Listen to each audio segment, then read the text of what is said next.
Sholat asar ini ada hubungannya dengan sejarah Nabi Yunus. Ketika Nabi Yunus berada di dalam perut ikan, dikala itu beliau tinggal pasrah diri kepada Allah karena Allah Maha Kuasa. Pada saat itu turunlah malaikat Jibril mengajarkan beliau mengucapkan zikrullah sebagai berikut. La ilaha illa anta subhanaka inni kuntu minadz zalimin. Artinya, tidak ada Tuhan kecuali Engkau, Maha suci Engkau, sesungguhnya aku daripada orang yang zalim. Meskipun Nabi Yunus tidak dapat mengucapkan kalimat itu dengan mulutnya karena berada di dalam perut ikan, tapi diucapkan dengan hatinya sampai beberapa hari beliau berada di dalam keadaan demikian. Hanya Allah yang mengetahui. Andai kata orang biasa berada dalam perut ikan, mungkin cuma 1-2 jam sudah tidak dapat hidup lagi. Akan tetapi tidak demikian bagi Nabi Yunus. Selama beliau berada di dalam perut ikan seperti sedang bertamasya di laut yang dalam. Dengan mukjizat dari Allah, perut ikan menjadi seperti kaca. Segala macam bentuk ikan di dalam laut, tumbuh-tumbuhan, dan makhluk laut yang beraneka warna dapat dilihat jelas oleh Nabi Yunus dari dalam perut ikan. Itulah karunia Allah. Lama-kelamaan sang ikan perutnya terasa panas dan tidak tahan. Lalu isi perutnya dimuntahkan ke muka laut. Dengan demikian keluarlah Nabi Yunus dari dalam perut ikan. Kemudian beliau diayunkan ombak ke sana kemari yang akhirnya terdampar di tepi laut.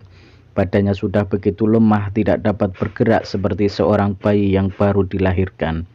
Kemudian dengan kodrat iroda Tuhan menumbuhkan pohon labu yang daunnya lebar-lebar, lalu menutupi tubuh Nabi Yunus.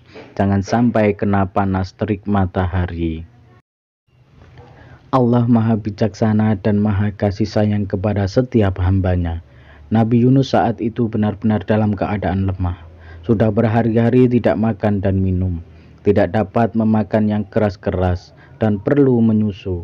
Maka pada saat itu atas kehendak Allah menganugerahkan hati kambing betina yang masih menyusukan anak. Lalu datang ke tempat Nabi Yunus dan kemudian mendekatkan puting susunya ke mulut Nabi Yunus yang tengah terbaring di situ. Lalu tiap-tiap hari kambing betina datang ke situ untuk menyusukan Nabi Yunus. Maka setelah beberapa hari berlalu dalam keadaan demikian, kekuatan dan kesehatan Nabi Yunus pulih kembali. Dan pada saat itu di waktu asar beliau ditemui oleh salah seorang kaumnya, yaitu seorang pengembala kambing tersebut. Maka sebelum meninggalkan tempat itu akan kembali ke kampung halaman, Nabi Yunus sujud syukur 4 kali di waktu itu kehadirat Allah Subhanahu wa Ta'ala. Sujud pertama menyatakan syukur kehadirat Allah atas karunia-Nya beliau sudah terlepas dari kegelapan pikiran sehingga beliau mendapat musibah ditelan ikan besar. Sujud kedua menyatakan sujud kehadirat Allah sudah terlepas dari bahaya maut terkubur dalam perut ikan. Sujud ketiga menyatakan syukur kehadirat Allah atas karunia-Nya sudah keluar dari dalam laut yang dalam. Sujud keempat menyatakan syukur kehadirat Allah atas karunia-Nya yang telah menggerakkan seekor kambing betina memberi minum air susunya setiap hari, sehingga kekuatan tubuhnya pulih kembali.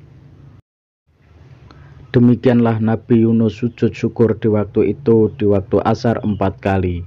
Dan demikianlah sholat asar 4 rakaat yang diambil hikmahnya dari peristiwa Nabi Yunus.